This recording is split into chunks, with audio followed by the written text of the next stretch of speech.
Welcome to the One to One podcast, where we interview young entrepreneurs who share their blueprint to success. And today we have one of my favorite members, Firdaus Variava from Bharat Floorings and Tiles, who's going to be sharing his journey with us today. Welcome, Firdaus. Thank you for agreeing to be a part of this. My pleasure, John. I love your company. Firdaus, you have something that money can't buy, Mm-hmm. a legacy of 101 years. Yeah. So tell us about Bharat Flooring, how it came into existence. And I know it has something to do with the freedom movement as well. Would love to hear about that. So when you started saying money can't buy, I thought you were talking about my wife. But now that you want to talk about business.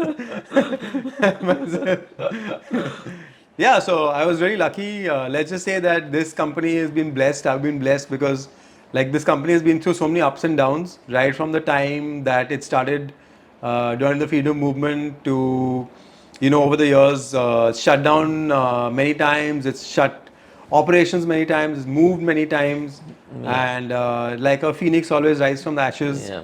So it's been the same. And now also I'm hoping that it'll rise from the ashes like a phoenix with the help of Odyssey members. All of you watching, place your orders quickly. Uh, keep the company alive. Yeah. So tell me, I think you started by your grandfather. Yep. And how did it come about into existence? So my grandfather was going to become a lawyer, and he met a freedom fighter called Jamshed Mehta. And as things go, they started chit-chatting, and my grandfather said he wants to be a lawyer. The freedom fighter was like, but India doesn't need lawyers, it needs industry. We need to have some people manufacturing things in India. We need to be free of British rule and can't be dependent on always getting imported goods. So they had a chat about it, and my grandfather agreed to think about it. And the freedom fighter really sweetly offered that he will teach my grandfather how to start an industry, which was Wow. basically in tiles. Sounds crazy, but that's how it. Just over dinner, they kind of figured out, let's do it. Nice. And something you said at the start is like gone through lots of ups and downs. Yep. So having any company or industry over 3 generations, 100+ years, there has to be ups and downs. That's how life yeah, is. for sure. So tell me, when you joined the family business, how was, what stage was the family business at? And did you see a downfall in your term being at Bharat Floating? So basically, when I joined the family business, it was I just got married. So I kind of had this situation where I surprised my wife. I left my steady, well-paying job at a corporate. Every Bawa works for Tatas. Yeah. So I suddenly told her, just before getting married, I said, "Oh, by the way, I'm quitting my job at the Tatas." She's like, "What?" I was like, "Oh, honey, you're paying the rent, by the way." So she's really sweetly, I guess she didn't know any better, so she agreed. I joined Bharat Tiles. I was making 35,000 rupees my first salary because the company literally couldn't pay me anything more. Right. And we had like a 35,000 is generous for a Bawa company. yeah. I mean, let's put it that. In those days, it wasn't. Even in those days, it wasn't a lot of money. Then basically started to look at the company. I had so when I joined first, I had some obviously legacy employees. Yeah. The first and foremost legacy employee was our sales manager. He was a drunkard. He used to come every morning smelling of booze, and the sales guys used to give him a mint before taking him in the field to meet clients. So I was like, wow, good start. Then I had a cranky factory manager. He made sure to tell me on the first day at my job that he wakes up at 4 in the morning. So he's like, my work day starts from I wake up at 4. I have my cup of chai. I read my newspaper. Yeah. Then I'm ready to work. So my work hour is from 6 o'clock. And I'm going home by 12:30. I was like, what the fuck? Like, how can you do this? He said, you guys aren't awake in the morning. What can I do? I'm so ready to work from 6:30. So anyway, I had this guy, this second guy You who only was, worked from 6 in huh? the morning to 12? So 6 to 12, 12:30, he used to work. Work. Then after that, he used to go back home. He used to have 2 beers and he used to take a nap. Nice. And then he was not available the rest of the day. Yeah. So I was like, awesome. Good job. And the same guy also was responsible for running the contracting division, which was responsible for installing the tiles. So he would again, Yeah. same principle. Whatever you want me to do in the morning, I'll do. do. The rest of the time, fuck off. Then the third guy who's still there, he's our CEO, Fayaz. Fayaz. So he's been the heart and soul. He was a really dedicated employee, looked after the company, had the best interest of the company at heart, and so he's been with us still. And the other two gentlemen, needless to say, left us some time back. So that was the start. And the best part was the sales guys weren't selling these beautiful tiles that we make now. I mean, they were selling checkered tiles for pavements. Okay. So the whole mix of what we used to do was skewed. We used to sell like huge quantities of checkered tiles. We used to sell pavement tiles. We had like a few clients like Rahejas and of course Shapoji Palanji Right. and others like that. They used to buy tiles for pavements and parking lots. We used to manufacture, and the margins were pathetic.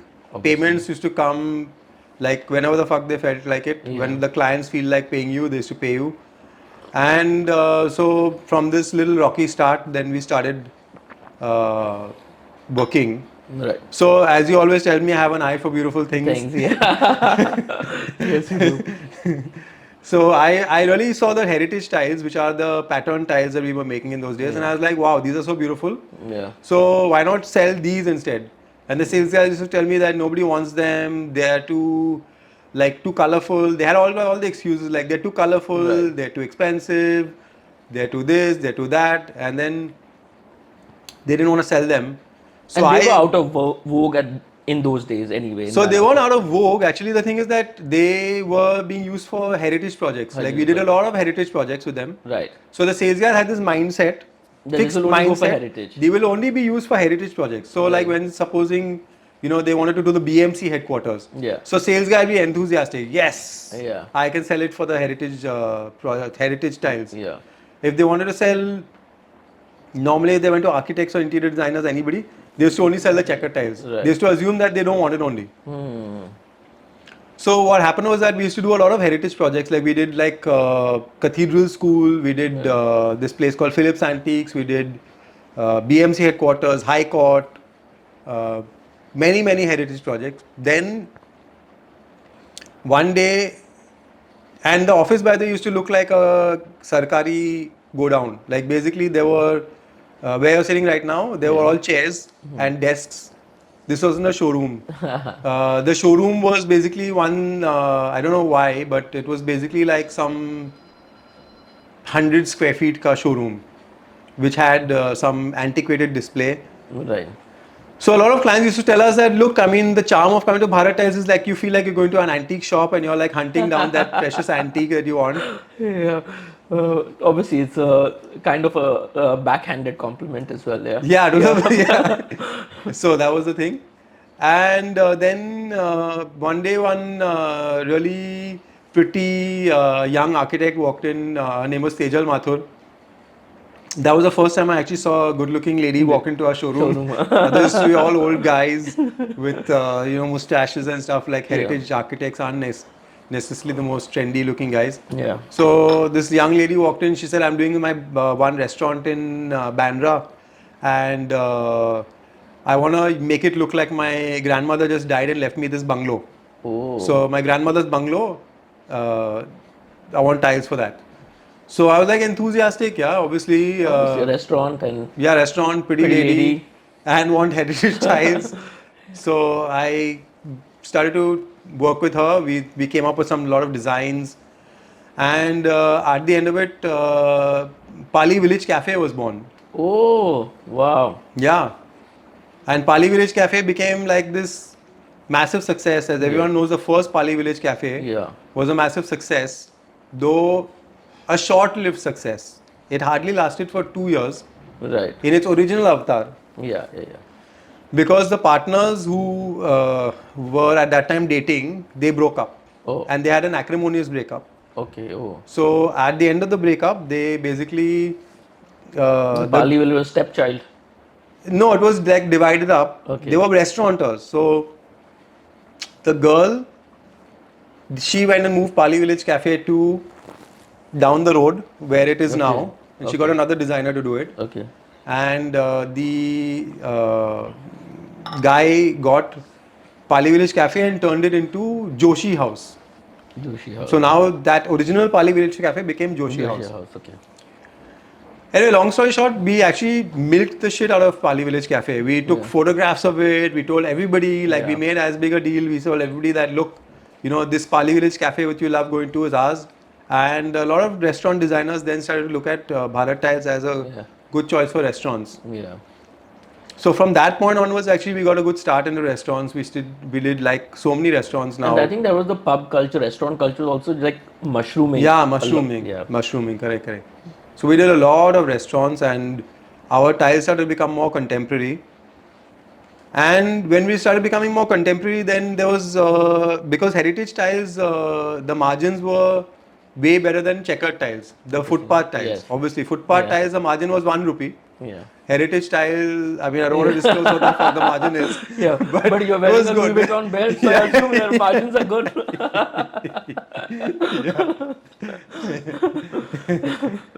So we had like, but by the way, speaking of checkered tiles, most of Bombay's stations, which are on the, which is the line that goes from VT to the central line, are all Bharat tiles. Okay. Wow. Because they are the most long lasting for stations and all. When did you last travel by train?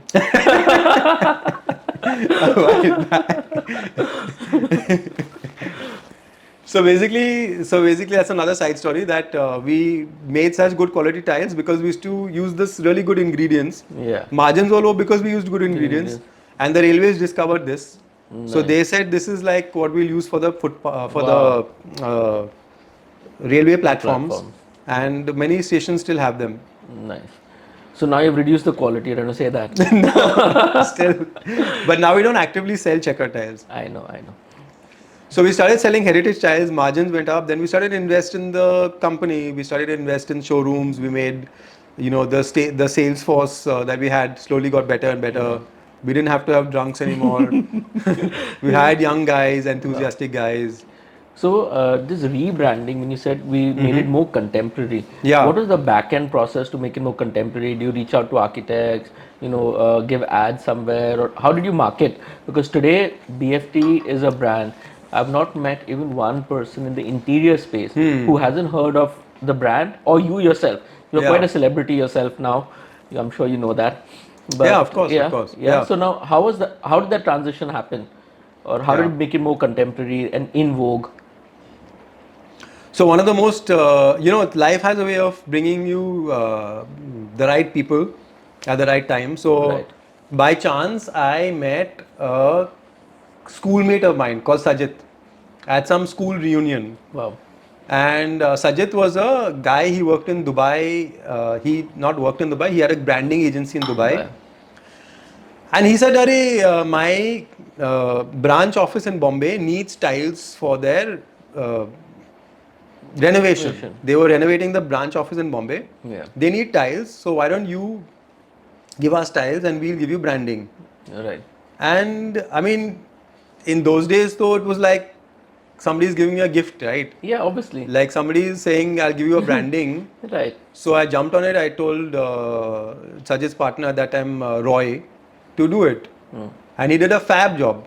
So he's the one who created the crisscross BFT. Beautiful logo. Yeah, I mean, he recreated all the branding. He made it look contemporary. And also, once that happened, it had a knock-on effect that once people saw the branding, then they realized this is actually a contemporary, can be used in a contemporary way. Right. So from that one small step, things started to roll forward. Now it's a juggernaut. You take part in exhibitions. I see it in the magazines. Correct. And online as well. You guys have a good presence. So now it's like a well-oiled machine that's working on all fronts. But I'm sure to start it, would have been a difficult Yeah. process. Yeah. It was a difficult process, and we also had to take some leaps of faith. Like, for instance, one of the big leaps of faith was that we placed an ad in Elle Decor magazine. Okay, we used to never advertise because we didn't have any money. Yeah. So we put an ad, our first ad in Elle Decor magazine. I think we spent like 60,000 rupees, Right. and we really were holding our breath because we were like, this is money that we can't really afford. Yeah. And somehow or the other, it actually worked. Like, people saw the ad, Yeah. they started calling us, they started buying the tiles. Yeah, and any branding and marketing is like a black hole. You don't know what's going to come out. You have Yeah, to I don't first know what's spend, going to come out of it. and then you have And to then you hope for the spend, best. And you hope for the best. Nice. So I know these are handmade cement tiles. Yeah. So the process that you were using 101 years ago to make these tiles, has the Yeah. process changed, or has it become automated, or what's the process like now versus back then, or is it the same? No, I mean, the process is exactly the same. Wow. Obviously, some small components have changed. Like, for instance, nowadays we use modern-ish machines. I can't say that they are the most modern machines. But like, for instance, in the old days, what used to happen was that, tiles have to be given pressure. Right. So we used to have a giant, it was like an enormous one-story building worth of water. Okay? It used to be like a big cylinder full of water, which used to be like, there used to be this thing as chuk, chuk, chuk, chuk, chuk, pushing the cylinder up. And then when you used to press a button, the cylinder is to come down and push Pressure, the yes. pressure. Now it's obviously just a small thing like this, which is oil fueled, thing. So small stuff like that is what's changed, but as close to it's as close to the original as possible. Wow, Yeah. amazing, yeah. And any company that's been around, they have to balance tradition with being modern as well. Yeah. So how do you, in your designs, I know you have a heritage collection, but you also do some like crazy stuff, Yeah, for so sure. and you also collaborate with architects to keep it trending, or interior designers to keep your Yeah, tiles trending. true. How do you balance that? And what percentage of people do like the heritage versus like the modern stuff? Really good question. Insightful. Yeah. Because actually, if for all of the crazy stuff that we do, the most selling items are still the heritage ones. Wow. What catalog we have in 1922 is still the most selling out of the whole lot. Nice. The rest is just mostly good and exciting for branding and for social media and stuff. Nice. But what people actually want is the heritage. And where I would say the company has modernized is in the way that we actually sell our tiles. We sell them through technology. So basically, we use a lot of computer-aided design. We use CAD. We use graphical software on our website, which allows you to change the tiles. Wow. We have graphic designers. We have people who are basically like tech savvy in the front end. The back end is still the same old ancient system. Amazing. The tile industry is a competitive industry. Vitrified tiles have come and have really reduced the cost. Yeah. They even look like marble, and to a lay person may not be able to tell the difference easily. Yes, And also, true. I know your designs are heavily copied in the vitrified tiles market. Very true. So tell me, how do you deal with that? And have you thought about having a vitrified range, which is obviously a more budget range, versus just being a premium tile company? Yeah, I mean, an amazing question, because this is something that keeps me awake at night sometimes. When people copy me, when Are people you sure buy, that's keeping you awake at night? could also be all the coffee I'm drinking, Okay. Or wine. or my kids. Right. But basically, whenever we get copied, whenever people buy cheaper stuff, which is a lot nowadays. Yeah. Because the turnaround time to copies becomes so Yeah, fast. it's become so fast. So I do think about it, but then I think so the USP of the company is that you make custom designs. You Right. make designs as per the client's wants. Yes. Now, if you go in for vitrified tiles range, then basically you are stuck with a huge inventory of patterns which are fixed. No one can change it. Change it. Yes. Yes. So that is where we always falter, that if we switch over to that model, then we'll become like any other tile company. Yes. An inventory heavy company. Yeah. Inventory heavy, and then you're basically stuck with the same, I don't want to say crap, but Yeah. the But same. crap, you can say it. Yeah, the same crap that everybody sells. Yeah. And that's a very volume-based business where basically you need to be able to manage, dealers. You have like huge number of dealers all over the country. So you sell it, you make very low margins. Right. Each dealer makes the dealer basically makes the margin. The company makes a small amount, Yeah. and it's a very different ball game from Yeah. what we do. Right. And one thing I've learned from you is always that unless you get a certain margin or certain amount of money, Yeah. no need to do that deal. Yeah, exactly. Yeah. So I mean, if you're going to be selling something which is niche and which is like, actually no, my point to you is that if you're selling anything, don't sell it. yeah. It's better to be the Mercedes than the Tata Nano. True. Now we all know what happened to Tata Nano. Yeah. Died a miserable death because apna Ratan, no offense to him, but he would like to give something to the masses, and masses are chindi chores. So, True. They compared it to the bike. so and they compared to the bike, God knows what all they did, and they finally killed the product. Yeah. Nobody bought the Nano only. True. True. True. So you don't want to be in that level of competition.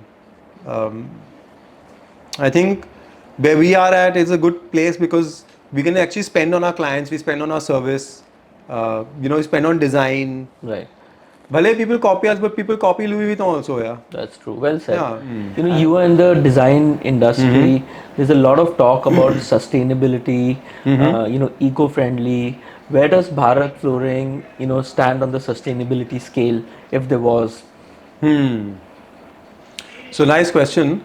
So there's two ways to look at it. One is to look at the paper Right. certificate. Okay. Yeah.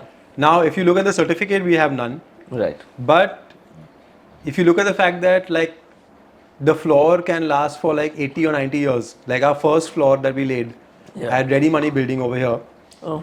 that floor is still in existence. Wow.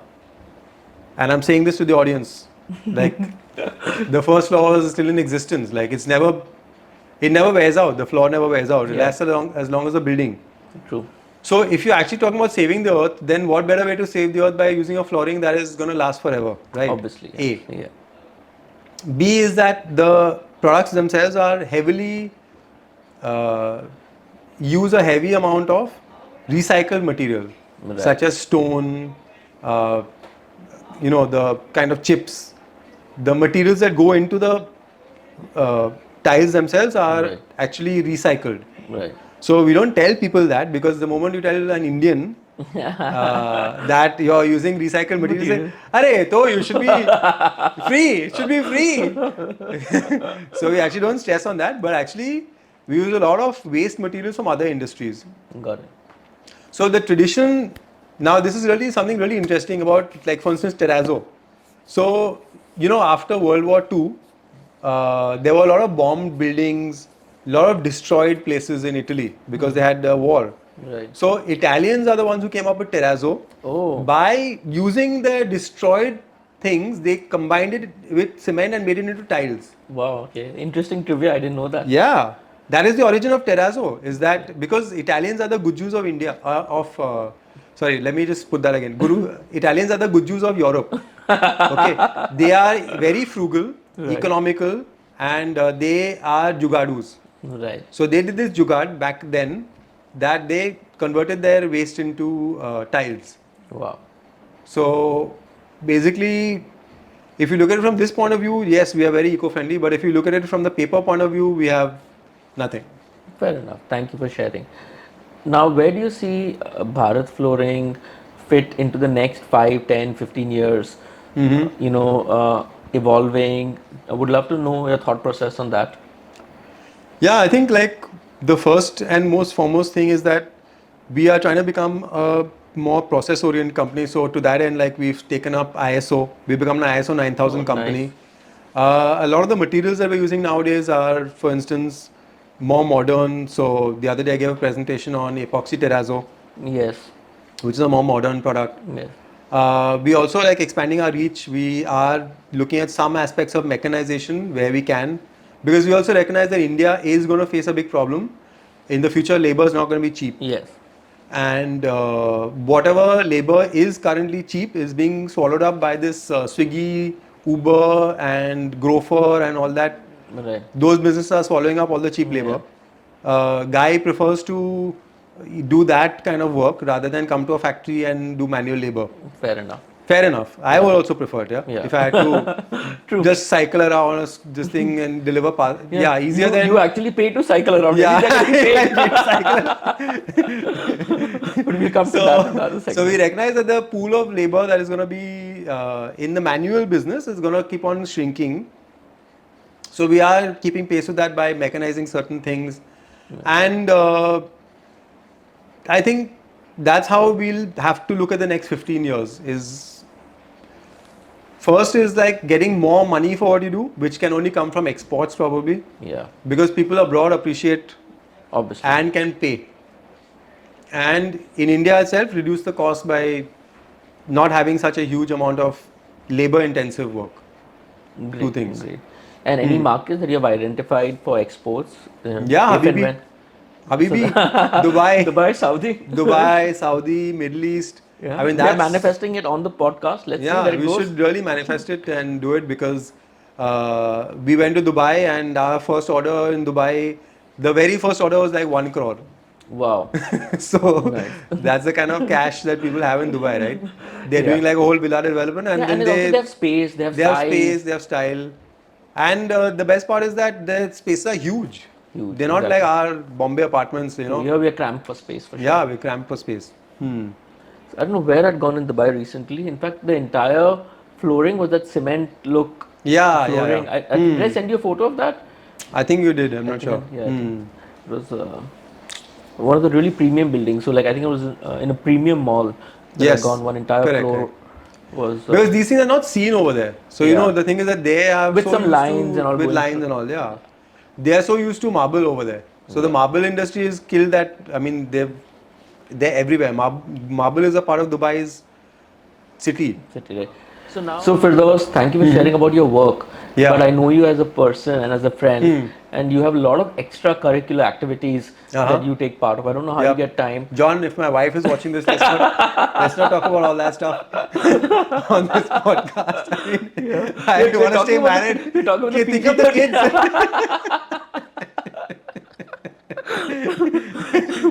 Children could be about watching. yoga, meditation, My cycling. descendants could be watching. So yeah, so So we'll skip my alcoholism. No, so I think which obviously I've shared with you as well. You are not only youthful looking, but also super young at heart and light-hearted. Tell me, what do you call? Do you do work on it, or is it just a natural thing? No, definitely. I think you have to work a lot on it, because. Yeah. So appearance-wise, I think I've just been blessed with good Yeah. genetics. My Yes. dad is like 82. He looks like he's 75. Yeah. My mom still has mostly black hair. She Yeah. claims she doesn't dye it. Yeah. I think like that's been one blessing. The other blessing is that post 40, I realized that I was becoming a little chubby. So I started working out a lot. So that's how we met. We went to the same gym. Yes. We were working out. Yeah. That was literally one of my first forays into working out seriously. Oh, okay. Yeah. Oh, that was serious for you. I mean, as serious as it gets. And of course, then during lockdown, I started cycling, because that was the best way to get out of the house, right? Yeah. The cops were stopping anybody else. True. So cyclists somehow were immune, so we were like cycling. And now I found a great yoga teacher. Right. So I've been doing yoga. Yeah, and all those Kama Sutra poses you keep posing. Yeah, all the Kama Sutra poses. And of course, one big part of my life is meditation. I do a lot of meditation every day, like in the morning 15-20 minutes, in the evening also 15-20 minutes Wow. if I can. And most people feel it's something difficult to do, but if you actually look at your day, you can do it anywhere. You can actually be in a car, like stuck in traffic. You can meditate for 15-20 minutes in traffic. And every person in Bombay is stuck in traffic for 20 minutes in a day. Yeah, anytime. Bare minimum. Yeah. Yeah. We are. So 15-20 minutes is not that hard to take out. Yeah. And it does a world of good for you, because it's like a cleaning. So what happens is that, when you say that, I feel like people get old because they accumulate things in their life. They accumulate grudges, they accumulate anger, they accumulate unhappiness. Yeah. But when you're doing meditation, it's like a saaf safai of your mind, which true. you clean out. Yeah, and we So- still take in more than we can release, but at least Yeah. some release is important. Some release is important. Something Yeah. is getting cleared. Something Yeah. is getting kind of resolved. You can say Nice. keeps you And young. they also say that if you feel you don't have time for meditation, you need meditation more. Yeah, exactly. So- exactly. So yeah, I think I meditate 5 minutes a day, but Yeah. it still does a world of good. Hmm. And I completely agree. I think that's when people, because you get jaded with life. Everyone has certain experiences, and Yeah. as you go older, and that Correct. makes you act old or a little on the grumpier side. Yeah. Which obviously you have no signs of yet. Not yet. But I'm a Parsi, so it's coming for sure. Only a matter of Gonna time. be cranky. But only difference is you live till 150, so you'll probably get it at around 100. I hope so. Touch wood. And what do you call, has midlife crisis set? You feel you went through midlife crisis, going through, like, since you meditate, you have some level of awareness. What's that? Yeah, for sure. So one of the biggest midlife crisis is that I don't say no to anything now. Wow. So people are like, you want to go for a hike? I'll be, yeah. You want to go for cycling? Yeah. You want to go for a wild party? Yeah. You want to have 8 shots? Like, yeah, okay, why not? Yeah. I mean, at this point, That's amazing, yeah. I think that I've just learned that life is short now and I just got to do everything. So I've really been taking that to heart. And it's actually led me to some pretty amazing places. I went to Burning Man, I went to Annapurna Base Camp. Wow. So So enjoying experiences. I'm enjoying experiences. Yeah. Yeah, for sure. Any life philosophy that you follow, or what is your view on life in general, a very macro view? So I think my biggest macro view has always been that, if you stress out about your life, so you have very little control on your life. That's true. Most people feel that they are the ones who control their lives. Yeah. But actually that's very seldom the case. Most of the time you are a product and your life is a product of your circumstances. Yeah. And you don't really have control over it. So it's better to just view it as being a passenger rather than taking it so seriously that Yeah. why is this happening to me? Yeah. And I don't know if you remember, we were drinking in office. Both of us were pretty drunk once. And I asked you what's the meaning of life. And you're like, Kids, if you're watching this, John uncle was drunk. I was sober. I was just pretending to be drunk for your sake. and I asked you what's the meaning of life, and you're like, it's to experience it. And Yeah. that's exactly what I believe in it. I'd never met somebody who resonated, a similar, life view. So Very that's quite true. cool, yeah. So I think, Because the thing is, beyond a point, I mean, like, yeah, you have fancy possessions, but when you can't talk to someone about your Rolex watch, or there are people who do that, by the way. They're like, my watch is so amazing and my car is so amazing, and that's the most boring person. Like, so true. you talk about your experiences is what actually makes you connect to another person, right? So true, well said.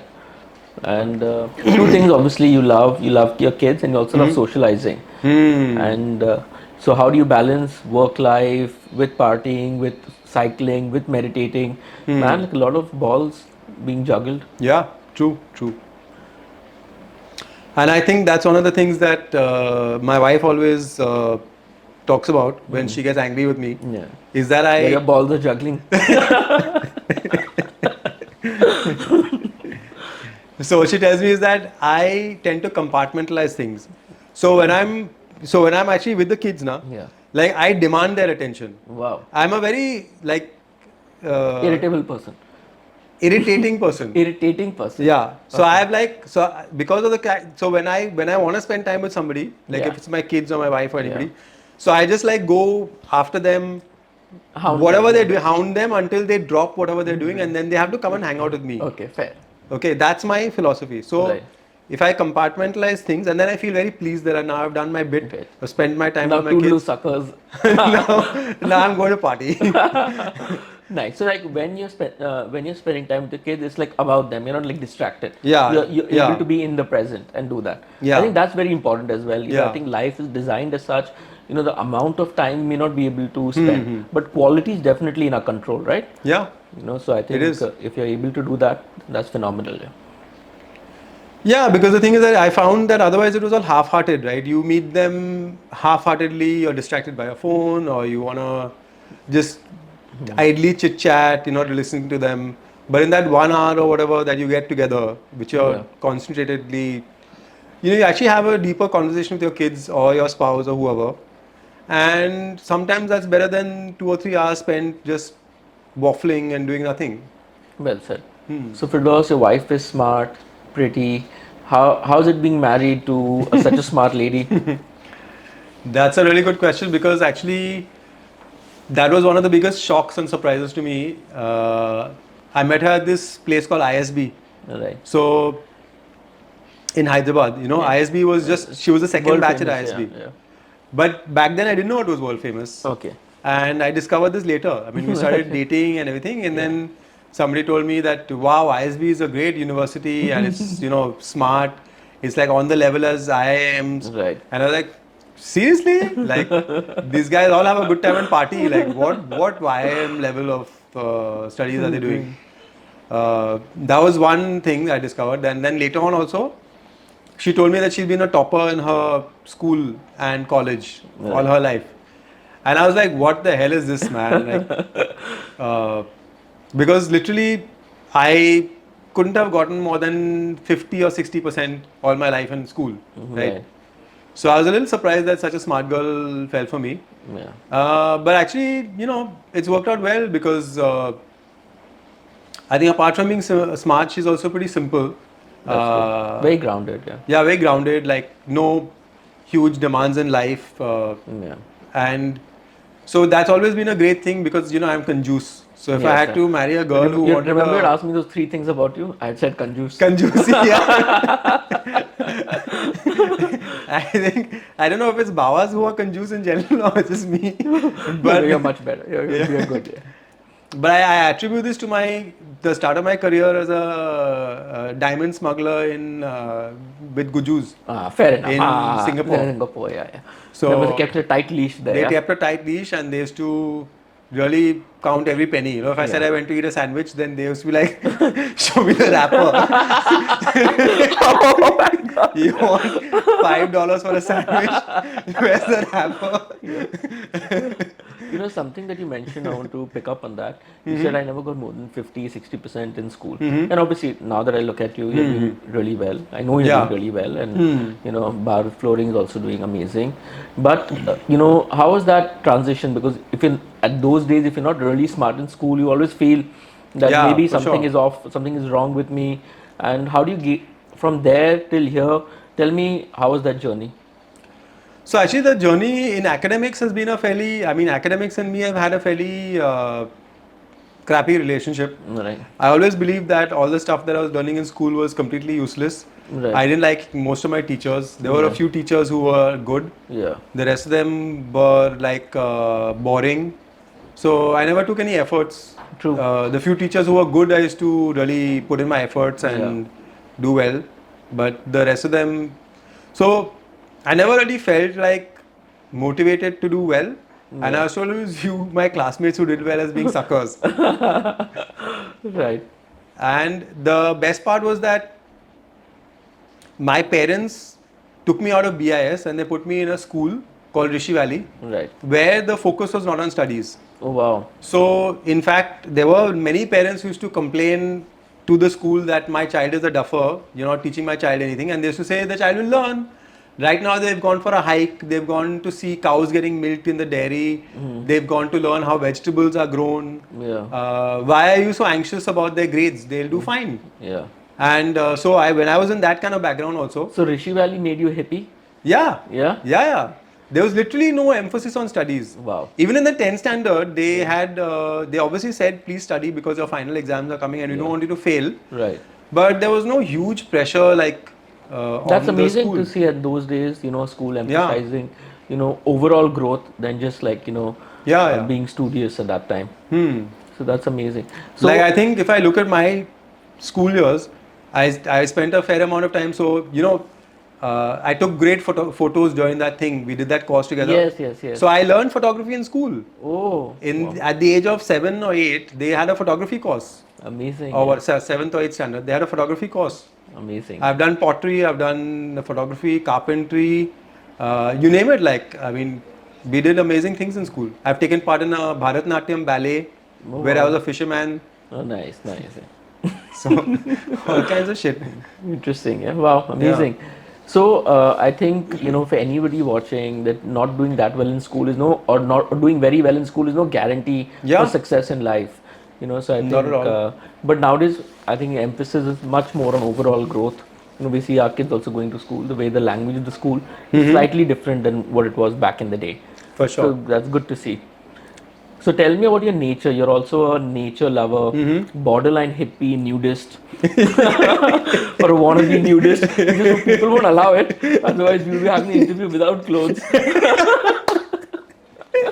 So, so tell me the love for nature, and you have taken me for a couple of treks as well, where you have like helped me reach the top. And so, what is this obsession or extra love for nature? What do you feel in nature that makes you go again and again in freaking risky conditions in Bombay or on the outskirts of Bombay?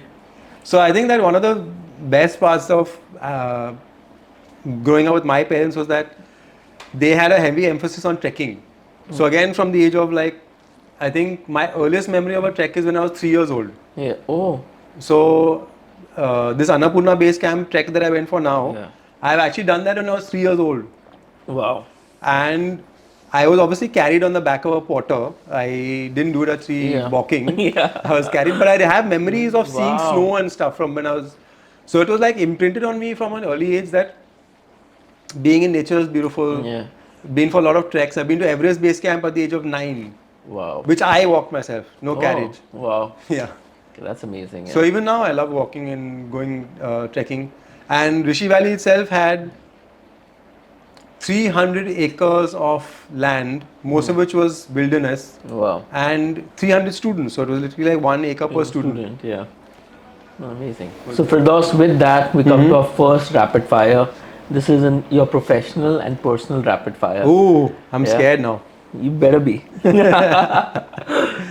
First question: dealt with a client you hated. Of course. Oh my god. So many, but the one that really stands out for me was a guy who was building an absolutely giant house in Ambi Valley.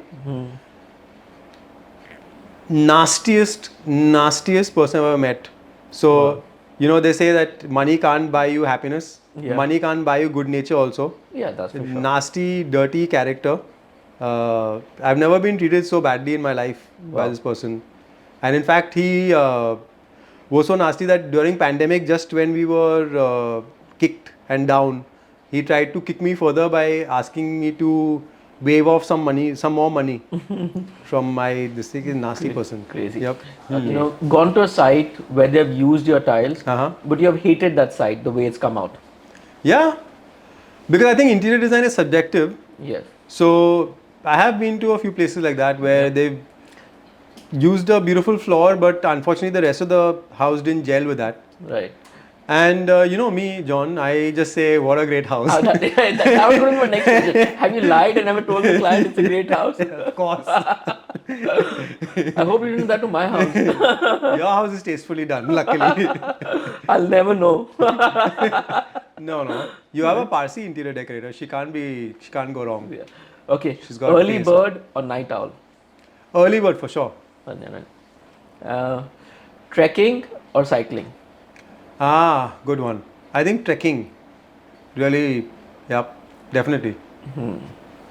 Okay, a pretty interior designer, but who's a tough taskmaster, Hmm. versus a man who's easygoing. So you mean Sarah versus a man? I didn't say it. But I was thinking it. I would say whoever's easier. Yeah, easy going. Yeah. After a certain time in life, you just want peace of mind. Yeah. Okay, biggest fuck up that's happened from Bharat Tiles site on a site. Oh wow. So we made a bunch of tiles in an experimental way for one of the high courts. At that time, we were trying to make the tiles thinner because basically, Cost effective. no, the client had asked us to make them thinner because it was an old building, so she didn't want to put weight Oh, fair. on the building. The high courts being such 100-year-old buildings, they don't want to put weight. Fair. So the client asked us to make the tiles thinner, and what happened was that during the fixing process there was some water from below. Oh my So God. that seeped up and started coming on the top because the tiles were thin. Obviously. So anyway, we had no choice. We basically ripped off the entire thing flooring, and yeah. laid normal tiles again, and then things were fine. Fair enough. But it was, yeah, pretty traumatic. Yeah. Especially because, as you know, my father's a judge. So So, extra pressure. so you don't want his fellow judges to be telling him, yours, look what your son did. After years Yeah. of being there, you can't let him down. Yeah. Yeah. Okay. Wine or coffee? Oh, coffee, for sure. Your favorite interior designer? My favorite interior designer. I would say Tejal Mathur, the same one who did Pali Village Cafe. Right. I mean, I've been a big fan of her work, and I hope has she got a written- good Diwali hamper. Yeah, for sure. Actually, it's her birthday tomorrow, so I need to Oh, wow. figure out a good gift for her as well. Nice, yeah. I didn't get a Diwali hamper this year. I just let you know. There are laddus. I'll send. One hobby you want to take up, or it's on your mind, you're not taking it up yet. Good question. I think golf. Golf, nice. Yeah, at some point. Fair enough. And Seems like the perfect way to meet other rich old men. one advice you would give to a young Firdaus? I think my biggest piece of advice would have been to maybe work in places where I learned something, because, like, for instance, my time in the Tatas, Yeah. I really didn't learn anything. True. You're a small cog in a big thing. You don't have the bigger picture. Yeah, I mean, when I worked in the diamond industry, I learned how to hustle, I learned how to sell, Right. I learned how to be fearless. Yeah. And you still ask your Kanjus. employees for rappers. But in the Tatas, I learned nothing. I mean, my mom used to ask me questions like, what are you learning? Why are you in this job? And I used to be like, because it's the Tatas and they pay me a salary. Fair enough. Didn't learn anything. Yeah. One advice you'll give to your kids about like coming into business or starting their career? So I think, like, if I look at my kids, both of them are pretty much unique individuals. They're also like my borderline hippie. Yeah. So I think I want to encourage that and let Wow, them amazing. figure it out. Figure it out. So no advice, just go with the flow. Be yourself. Yeah, just go with the flow. Yeah. Yep. Okay. One thing you don't like about this industry, the interior industry? That's a loaded one, man. You want to get me cancelled? Okay, we come back to that, yeah? No, I think that one thing I don't like about the industry is that it's a lot of the same thing. You find people following the same trends. Right. So for us, it's like when we have to find interior designers, like looking for the needle in the haystack, because so many people do the same kind of work. Yeah. To find the guys who actually want to do something unique An experiment. and experiment are very hard. Nice. Yep. One design trend which is overused. One design trend which is overused basically is marble. I feel like marble has now become such a sort of standard, and it's really because people have associated the marble brand name with being luxury, right? Right.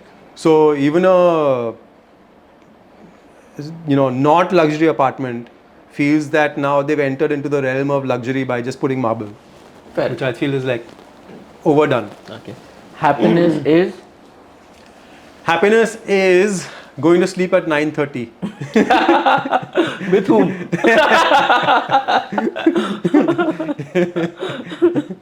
One secret talent.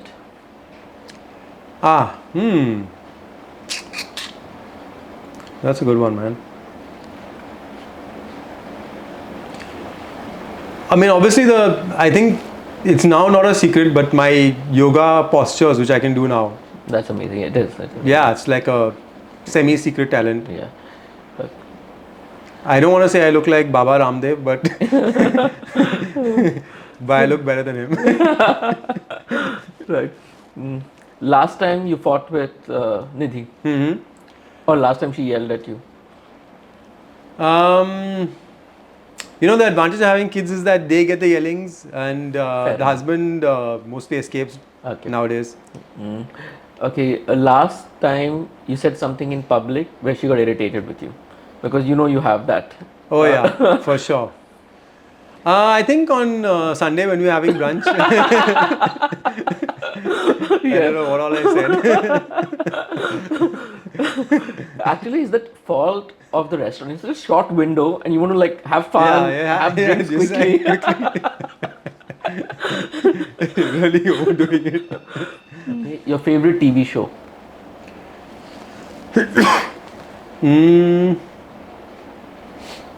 Good one. I think Seinfeld Seinfeld. would be probably my favorite TV Yeah, you show. can watch it again and again. You know, Yeah, I have watch it repeat again and value. again, and it's just Yeah. always And something did new. someone say you're like Kramer? At times. At times. Ever used your celebrity status to get like a discount or a reservation or any of the perks that come with it? Yeah, I in fact was trying to do that right now. So Foam Home, the mattress brand, was trying to get me to do some podcast with them. Okay. And I was demanding that I get a mattress free. They haven't yet confirmed, but I'm like, why not? Yeah, why not? Yeah. Okay, one embarrassing memory. Oh, wow.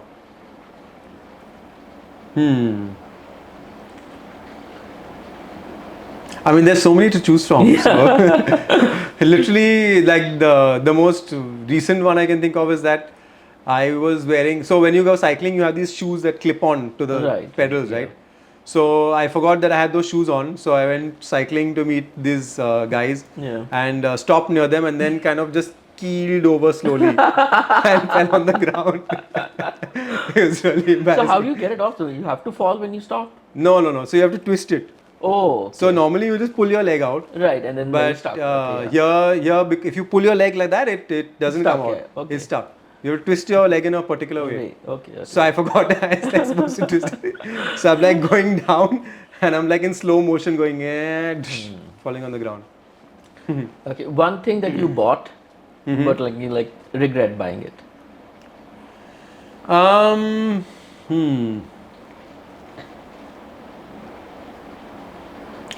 So I recently bought a Samsung Tab, Yeah. and you know, I'm a big snob. Yeah. So I realized that Apple is far better. Why did I buy that Android device? It's irritating you now. Yeah, now I'm irritated. I'm like, I spent 50 grand on this crap. Should have bought the Apple. Fair enough. Ever sent a bitchy text to the wrong person? Like you're bitching about that person, but you send that text to that person. Yes, I have, of course. Yeah. Oh, it was embarrassing. Very embarrassing. Ever lied about your age? Yeah, I think so. Couple of times. You can easily get away with it. So Yeah. it's like, so what do you think is the lowest age you can pass off as? I think like 40. No, much younger. Yeah, 40 is too thanks, man. old. Yeah. Depends on whether I shave or not. Harder shave, dye, everything, all those things. Or you also like your mom, I don't dye my hair. Not yet, bro. I don't dye my hair. Just want to let the audience know. It's all natural. Everything's natural. A rumor you heard about yourself. Oh wow. That's a big one, man.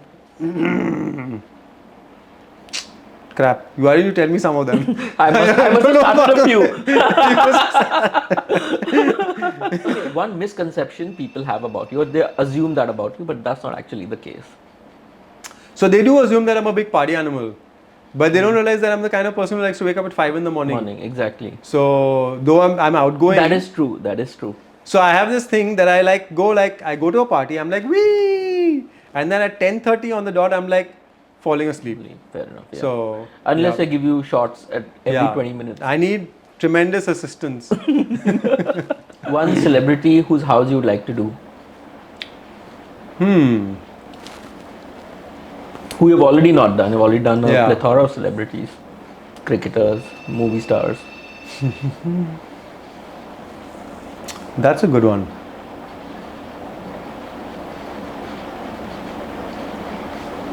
Damn, I have to really think about this. I mean, I'm not a big celeb fan. Maybe I'd love to do like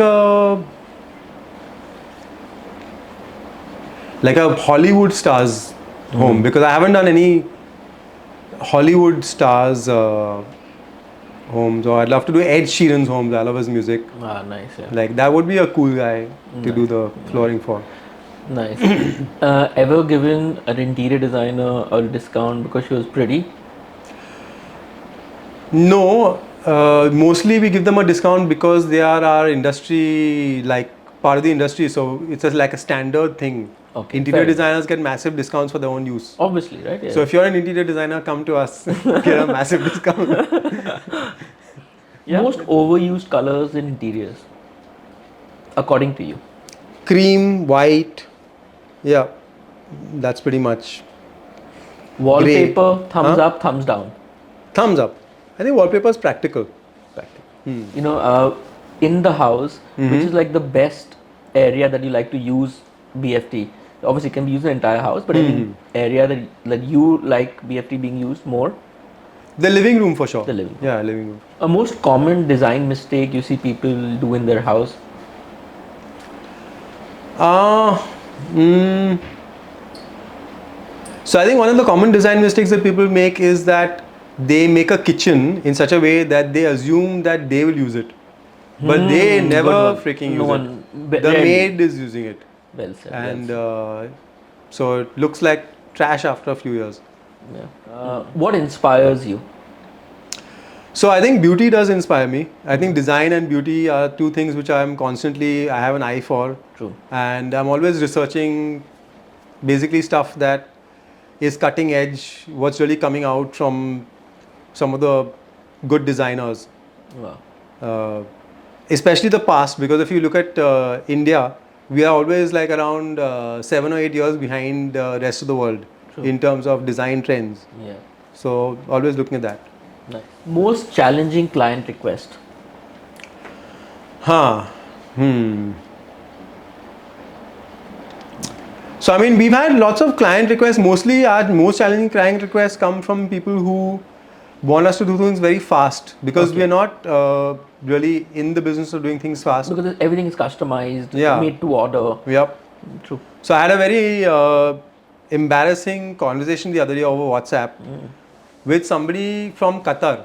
Okay. And the guy messages me, he says, I want your materials, Yeah. and what's it going to cost? And I gave him the cost. And then he said, I want you to ship it day after tomorrow. And I was like, we don't have anything like that. We make everything to order. Yeah. So it's going to take at least a week or 10 days before I can ship you anything. Yeah. And then he got a little upset. Because he didn't understand our business model is not that. It's not We ready don't to keep make. inventory in We don't a keep inventory. We make everything to order. So That's true. that's like the kind of request we get. One business mistake you made when you started out? I mean, I continue to make many business mistakes, but most of the business mistakes basically involve spending a lot of money on things that I shouldn't really. Give an example. So, for instance, a few years back, we did a really, really nice exhibition at an art gallery in Colaba, and we spent a lot of money on it. We must have spent about 15 lakhs on the exhibition. Wow. But, like, the thing is that I did it for my own pleasure. More than the... More than for we the never got company. the sales out of it. We did it more for my own pleasure, because the exhibition taught me about my company's history. So I actually spent 15 lakhs on educating myself about Bharat as history. Interesting. One good thing, how you had asked me to tell about you. One good thing you like about your personality, and one thing maybe, okay, that is not the best. I think one good thing I like about my personality is the fact that I can pretty much get along with most people. I think that's a salesman's trait, which I've developed over the years, is like how to connect with people and get to know them very rapidly. True. And one not so good thing? And one not so good thing is that I do have a temper, which once I get angry at someone, then I don't cool down quickly. True. I've been on the receiving end when I didn't come for the opening of yeah, you're like, what's with Andheri this showroom? Though I don't blame you, it was Andheri. So Firdaus, with that we come to the end of the rapid fire. I know you don't have much of a Awesome. filter, but you already you answered every question honestly. So thank you for that. Most welcome, man. So Firdaus, Bharat Flooring is 101 years old. We both are parents and kids are growing up fast. Do you see your kids joining you, taking this further, or you're just letting it be for now? What's the thought process going on for the next gen, for the succession? That's a really good question, because one of the things that we are working on in the short term is professionalizing the business. Right. So, as somebody who's never worked in a very high level of management Right. and has never had the experience of how to run a large company, Right. I now need to pull in people who will help me to scale the business up. Well said. Yeah. So I am actually professionalizing the business. We're getting in outside help. Amazing. We'll probably be hiring like professional level CEO and CEO. So So that is already in motion. that's already in motion. So what happens is that in many such legacy companies, the family tends to then take a backseat. They tend to be the guiding force rather than the Right. people who actually run the business. True.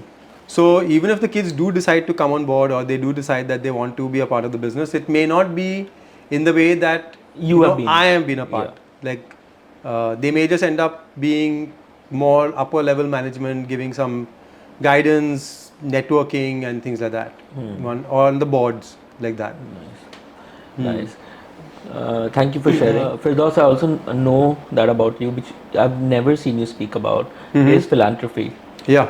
I think your family are involved always in some cause, and I always see you any cause that comes up, in our common group, you're always the first to support.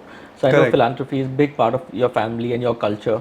So tell us about the things that your organization does or your NGO does. So one of the most beautiful things that happened was that when Bharat Tiles was doing well in my grandfather's time, Right.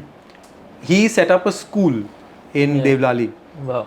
And over the years, because of the funding the school received from various uh, donations by the family, the school is now grown to be around 4,000 children Wow. who are all rural children. Amazing. Devlali is like a cantonment town, and then the surrounding areas have mostly farmers. So Right. the farmers send their kids to the school, and we have actually been instrumental in changing the lives of so many thousands. I mean, I would say tens of thousands of children Wow. over the past so many years. And it was run by my grandmother, my grandfather, then my mother, my aunts, and hopefully someday I'll also take a part in it. Yeah. So that's our major focus in philanthropy. And on the side, of course, Nidhi works for the Cuddles Foundation, which is a NGO that feeds children with cancer. Yeah. I cannot think of So- a more noble cause. Yeah, for sure. Yeah, that's good. Because I mean, imagine if we have such a hard time with our kids, telling them, "Beta, khana khao, please eat your vegetables." I mean, Yeah. imagine kids with cancer, how hard it is to feed them. They literally do not want to eat anything. Yeah. And so Nidhi's NGO basically is the one that ensures that they eat properly and survive. So philanthropy is a big part of our. So moving on from that, we now come to Odyssey. We both are Odyssey members. Oh, yeah. And, you're relatively new. Yeah. Already a star. Already given huge business to the chapter. We'll come to how much you've got as well. But before that, how's your experience been in Odyssey? So I mean, Odyssey is like that girlfriend who you always think I'm going to leave her.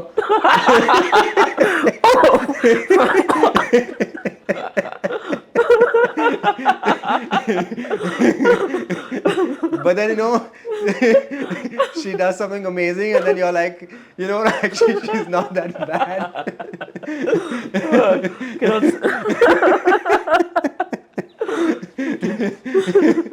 Do I need to restart? No, this is definitely going on. So basically, like, I think that Odyssey has been one of those chapters where, although I have given a lot, but I've also received in terms of the kind of people who worked with me from Odyssey. Wow. And while I've had some bad experiences, I can't deny that I've had bad experiences, but overall, the kind of people I've met through Odyssey have been really good. Met a lot of, like, my creative agency right now that I work with. She was a visitor at Odyssey. Wow. So, and she does amazing hand illustrations. Wow. So our branding took another huge leap Right. after she joined us. So there's been a lot of people like that who I've met through visitors, through connects at Odyssey. Nice. And I would say that if I haven't gotten business from Odyssey, it's also because I don't actively solicit business. That is true. I feel a little shy about doing that. I don't know why, but I should do it probably more often. More often, yeah. Hmm. Well, but Odyssey teaches you that, or being in the system, it Yeah. trains you to be a little more vocal. Yeah, you have to be a about lot more vocal. Yeah. So, yeah, that's my Yeah. experience so far. And how is this term going according to you? Very good. Yeah. Inspired. That's good. Yeah, doing a great Any job. advice for team MBA? I think like the energy is already high, and so when this is the kind of thing that feeds into itself. So definitely it will show materialize. Yeah, I think so. I think it's manifesting a good phase for the chapter. So as a business owner, being a part of a group with 140 entrepreneurs, has it taught you something that you're using it in business now? What has been the learning in such a group? Yeah, for sure. So one of the biggest learnings is right now, I just joined Rahul Jain's program, and that was because of the other Odyssey members who attended it. Yeah, that's true. Yeah, I think Rahul Jain in fact should come as a visitor to our chapter. Dude, the number of people who joined from there. Crazy, right? So I know this business course that you're doing is because of Odyssey members recommending. So Yeah. that self growth is happening because of Odyssey. Tell me about business. How has that has Odyssey affected it in a positive way? Yeah, definitely. I think so. So, for instance, our Andheri showroom, I found the location through Dipti Khanna, who's now my neighbor. Yeah. In terms of also just meeting people like Gajesh, Vaibhav, Mukul, Shailesh, people Right. like that, Rohan. There's so many people who are Aman Lakhani, for instance. Right. All phenomenal members doing phenomenal work. The only problem I feel is that we don't really collaborate. I think that we all tend to be in our own worlds. Each one is very successful. True. Individually, but we don't actually share. We haven't yet formed a bond, I think, enough to be able to share things together and do things That's together. true. I think that could be done better in Odyssey. Yeah, As well, definitely. because people collaborating more and cross selling. Yeah. In a way. In fact, it's so weird because, like, for instance, every time I attend a cross-chapter conclave, I get a lot more inquiries and business from there. Interesting. Yeah. People are more eager to show that how useful they are. I think in Odyssey it tends to be ghar ki murgi dal barabar. That's what I feel. And with Ghar Ki Murgi, Dal Barabar, we are coming. Now the what do you call time to may have to cut the murgi in the Odyssey rapid fire. And so with that, coming to my favorite section and also the final segment of this podcast, the Odyssey rapid fire. Awesome. Yeah. Next LT, Ah, yes or no? no. Okay. If you had to choose one member from Odyssey to run your business, who would that be? Probably Jatin Bhai. Jatin Bhai, Mehul, Yeah, they're good guys. Nabil. Yeah, good guys. Good guys, Good yeah. guys. Who do you think Odyssey's networking king or queen? Again, I think Jatin Bhai. Or Srini. Shini, both. Yeah, both both. are good. Both are good. Solid. Very good. Solid. Okay, I'll give you a member's name. Tell me the first thing that comes to your mind. Oh, wow. Thanks, John. Srinivas. Hustler. For sure. Kunal Dave.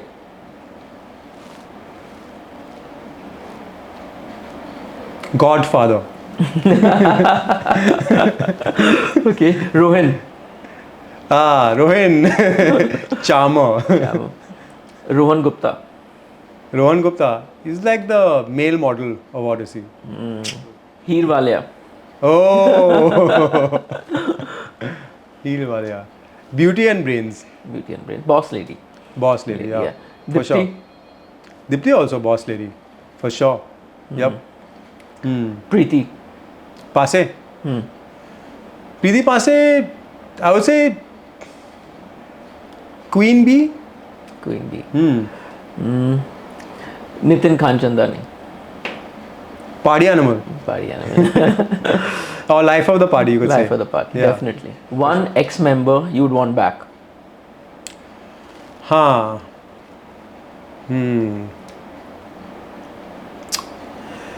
Honestly, I think Saransh, Saransh. for sure. Yeah. Good guy. I've gotten to know him better after he left Odyssey.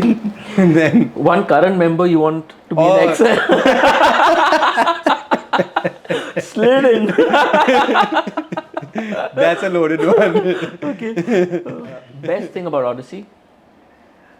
I would say it's a friendly vibe. Really friendly vibe. Yeah. No one's too pushy. That's a nice thing about it. One thing Odyssey can do better. So I think like one thing it can do better is basically being more business focused. Honestly, I think people are more like friendly. The business In angle the is a second, little it's like bit. a backseat. Yeah. Yeah, it's like a backseat. Yeah. That's true. I think also a lot of people are so successful at what they do that they aren't like business It's focused. a double-edged sword. You want to be in Yeah. a chapter, but when people are too successful, they're not that hungry Yeah. and more laid back Correct, and in correct. that More laid comfort back. zone. Yep, for sure. Well, favorite Odyssey member? That's a good one. So many to choose from. But I think in terms of like sheer energy and like the energy she exudes is like Preeti Pase for sure. Nice, interesting. What do you call? Obviously, you have an eye for beauty. The most well-dressed, most stylish lady in Odyssey. That has to be a toss-up between Heer and Alisha. I think. Payal also. No, you can't be political. You can't get three names for one answer. One answer, that's it. That's it. Oh shit. Okay, I have to come back to the question now. I think he definitely gets the vote. Fair Yeah. enough. Used someone's product or service that you didn't like was substandard. Oh, of course. You want me to not take the name?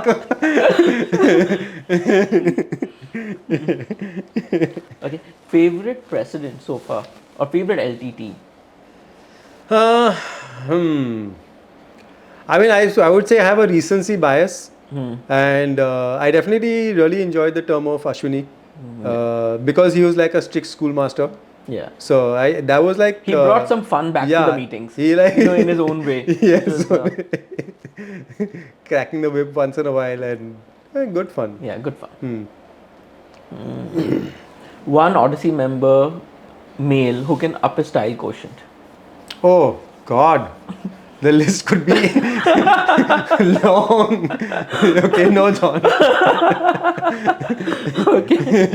Okay, let's just say that there's a lot of guys who just turn up in shorts. Like, guys, please wear a jacket. I think you should wear a jacket. Just like.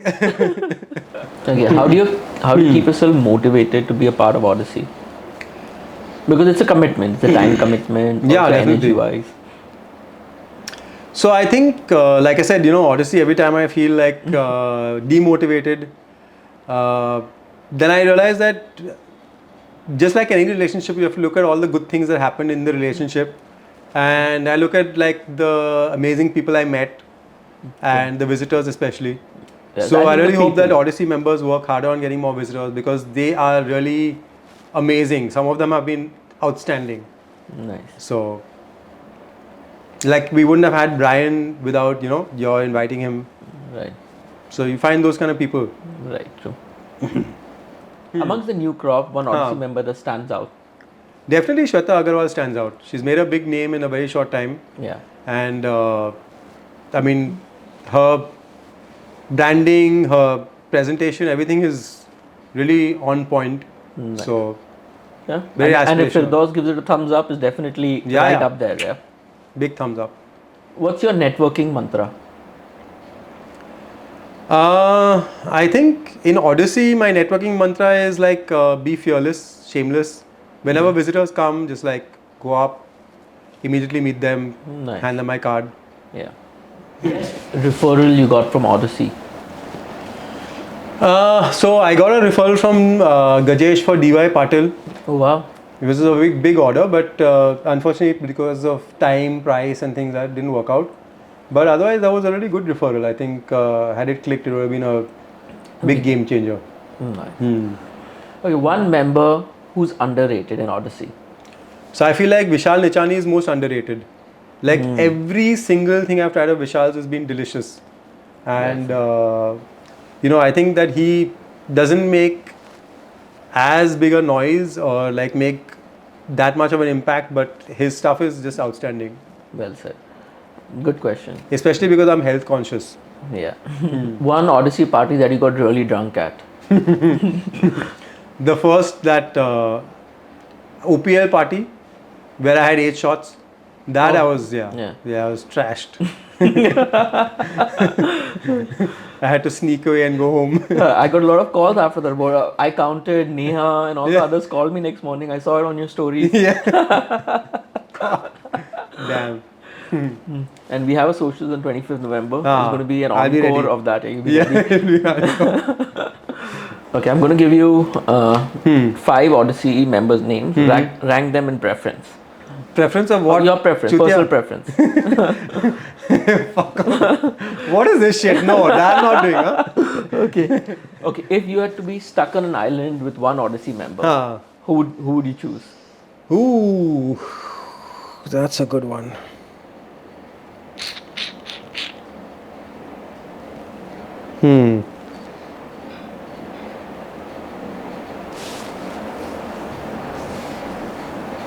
Probably Srini.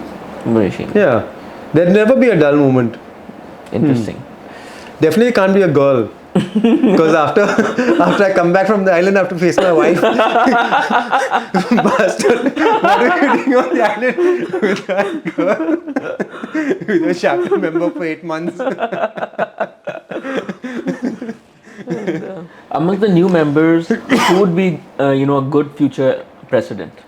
Ooh, wow. The new members, no? Like Aman definitely can be one of them. And then the sandalwood seller. Kunj. Kunj also. Kunj could be another one. Nice, interesting. Definitely. Good choices. Yeah, Kunj is there. Aman is there. Then Shweta, if she wants to take it up at some point, obviously. Yeah. You already said your best term was Ashwini's term. Any term that was your least favorite so far? Marwaega? No. I'm not falling for this one. Okay, fair. Do you have any Odyssey gossip with you that you probably have not shared with anyone? Say yes and no. Odyssey gossip. No. I don't think so. Odyssey is always looking to grow. What's your debate? What's your take on quality versus quantity of number members? Definitely quality, yeah. In fact, I feel like at this point the chapters become really huge, and so we do need to work on finding quality members now rather than just trying to get everybody to join. That's for true. sure. Yeah. Yep. So the quality over quantity. Yeah, for sure. Yeah, I'm also of the same belief. But what you said is something interesting. That means you feel that there's a certain percentage of Odyssey members who are not quality. Like I feel like with any group that after a certain point, the people also realize that are they in or out. There are a lot of people who are like half-assed. They aren't really. Maybe I also fall into this category, but there are a lot of people who are like sort of like on the fence, not really committed. Yeah. And some people who aren't even getting any value, like that guy, that shorts guy. Yeah. Literally, I mean, you could see from a few weeks in that he was probably not gonna A good fit for Odyssey. Yeah, and not a good fit, and probably wouldn't have lasted too long, anyways. Yeah. Ever been yelled at by any Odyssey member? No. That's been a nice thing. No yelling till now? No yelling. Only till matter now. of time. Yeah, only matter of time. Okay, what's your take? Should Odyssey be strict on attendance, or should it be like relaxed the way it is? Relaxed for sure. Because me, my attendance is not the best. Okay, Firdaus, with that we come to the end of the rapid fire. Thank you, man. Thank you, Firdaus, for answering. Enjoyed it. And I let you get away. I think my soft corner for you took advantage of that and didn't answer many questions. But fair enough. I think you answered at least a few honestly. Yeah. So, and with that, we come to the end of this one-to-one podcast with Firdaus Variava from Bharat Tiles, who I'm proud to call as my friend.